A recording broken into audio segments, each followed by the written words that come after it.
Kulanti wanaagsan saaxiibayaal halkan waxaan idinku baraynaa 8 arrimood oo ku saabsan hurdada. Muuqaalkan dhamaysta si aad u ogaataan arrimahaasi oo idil mahadsanidin soo dhawaada. Maxaan ka ognahay saacadaha aan hurudno iyo saameynta ay ku leedahay nolosheena.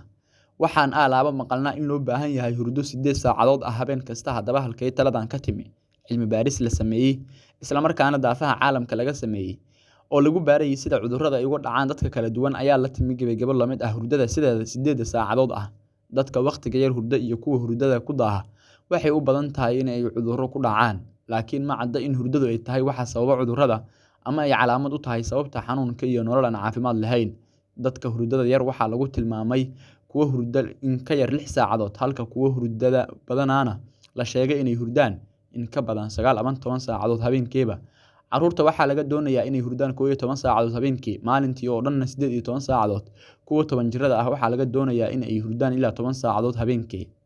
Dhakhtar ku takhasusay cudurrada maskaxda ayaa sheegay inay adag tahay in la sheego in hurdo la'aanta ay sababto ama calaamad u tahay caafimaad darro balse aysan jirin xiriiro ka dhexeeya. Tusaale ahaan, dadka aan aad u jimicsan waa kuwa fayaqabkoodu yar yahay, taas ayaana sababta hurdo xumo, daal badan iyo wixii la mid ah. Waxaan ognahay in hurdo la'aanta xun ee ah hurdada ka yar saacad ama 2 saacadood oo muddo sidaa ku socota lala xiriiriyay caafimaad darro, mana ahan in aad 4 maalmood ahaato hurdo la'aan oo natiijo xumo aad la kulanto. 8 arrimood ee aan maanta hurdada idinkaga sheegayno ayaa ah: waxaa la sheegaa in hurdada in 8 saacadood la hurdaa ay tahay mid wanaagsan.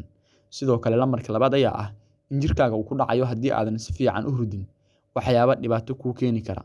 3 ayaa ah waxaad u baahan tahay hurdo kala duwan oo waqtiyo kala duwan ah. 4 dadka xilliyada kala duwan shaqeeya ee hurdada yar alaaba way xanuunsadaan. 6 badankeen waxaan dareemaynaa hurdo yaraan, waxaana sababa lagu sheegaa in ay muujinayaan in saacadaha aan hurdno aysan wax badan iska bedelin jiilalkii ugu dambeeyay. 6 taleefannada oo dhalinta ku qasba soo jeed isla markaana dhibaatooyin kala duwan keena. 7 baaritaan hurdo xumada oo sare u kacaya. 8 dalalka qaar iyo sida dadkoodu ay u seexdaan. Cilmi baaris ayaa lagu eegay sida ay u hurdaan shacabka 20 dal oo ka mid ah kuwa warshadaha horumaray. Waxaa la ogaaday in dadka qaar saacad ka yar hurdaan kadibna toosaan, laakiin isku celcelin ahaan inta badan dadka hurda way wanaagsan tahay waxayna helaan hurdo wanaagsan haddii qofku uu ku seexdo xilli dambe oo habeenkii ah. Wuxuu ku daahaa hurdada. Waxaa baaritaan lagu ogaaday in saacadaha shaqada, xilliga iskuulka iyo xilliga nasashadaba ay door weyn ku leeyihiin marxaladaha hurdada. Waa baaritaanno badan oo lagu ogaaday in iftiinka nalalka ay saameyn ku leeyihiin hurdada oo daahda iyo sidoo kale hurdo yaraanta.